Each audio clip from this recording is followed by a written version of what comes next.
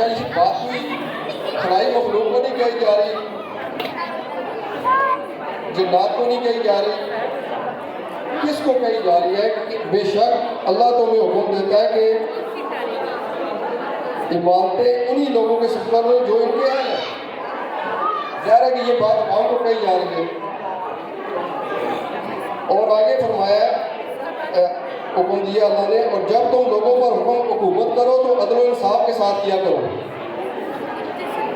اور جب تم لوگوں کے درمیان فیصلہ کرو تو عدل و انصاف کے ساتھ فیصلہ کیا کرو۔ بے شک اللہ تمہیں کیا یہ اچھی نصیحت فرماتا ہے، بے شک اللہ خوب سننے والا جاننے والا ہے۔ یعنی کہ یہاں مطلق بات جو کی جا رہی ہے وہ کسی طبقے سے نہیں کی جا رہی، کسی ایک خاندان سے نہیں کی جا رہی کہ تم کرو، یہ مطلق ساری عوام کو کہا جا رہا ہے، ساری عوام کو انکلوڈ کرتا ہے، ساری امت کو انکلوڈ کر کے کر رہا ہے۔ اس سے اگلی بار یاد ہے دوبارہ جو ہے آئین قانون کو مضبوط کرتی ہے۔ ایمان والو اللہ کی اطاعت کرو اور رسول اللہ کی اطاعت کرو، اور اپنے میں سے اہل حق صاحبان امر کی یعنی حکمرانوں کی۔ پھر اگر کسی مسئلے میں تم میں اختلافات ہو جائے یا اختلافات کرو تو اسے حتمی فیصلے کے لیے اللہ اور اللہ کے رسول کی طرف لوٹا دو۔ اگر تم اللہ پر اور یوم آخرت پر ایمان رکھتے ہو تو یہی تمہارے حق میں بہتر ہے، اور انجام کے لحاظ سے بھی، کانسیکوینسز کے لحاظ سے بھی یہی بہتر ہے۔ تو اس میں جو ہے بنیادی باتیں جو بتائی گئی ہیں کہ بیسک ذمہ داری کس کی ہے؟ عوام کی، کہ انہوں نے اپنے اوپر جو بھی لیڈر لے کر آنا ہے اس کو کیسے آپ نے انتخاب کا طریقہ کیا کرنا چاہیے، یہ عوام کی ذمہ داری ہے۔ یہی بات اس کتاب میں بتائی گئی ہے اور لوگ اس سے فائدہ اٹھائیں۔ دوسری آیت میں جو بات بتائی گئی ہے کہ ایک ہر قوم کا ایک آئین قانون ہوتا ہے، مطلق عقائد اللہ اور اللہ کے رسول کی ہے۔ اختلاف کی صورت میں آپ نے کیا کرنا ہے؟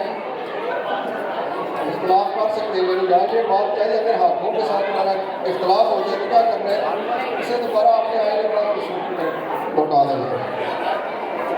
یہ بیسک بات جو ہے نا، اس ساری کتاب کی ڈسکشن جو ہے نا اس پر ہے کہ جمہوریت میں باقاعدہ عوام کی شراکت ہوتی ہے، وہ شراکت مشاورت سے ہوتی ہے، اور مشاورت کے بارے میں بھی قرآن پاک میں واضح آیات ہے، حدیث میں بھی ہے کہ مشورہ کرنے والا کبھی نامراد نہیں ہوتا۔ اسی طرح نبی پاک نے فرمایا کہ جب تک آپ لوگ مشاورت پر لوگ گے، آپ کے جو مالدار صحیح ہوں گے، آپ کے لیڈر ایماندار ہوں گے، آپ دنیا میں دنیا پانا آپ کے لیے بہتر ہے۔ اس کے مطابق جو آپ دیکھ رہے ہیں ہمارے نام زمین کے اندر آنا بہتر ہے۔ آپ کوشش کریں کہ اس کتاب کو پڑھیں اور اس سے فائدہ اٹھائیں۔ شکریہ۔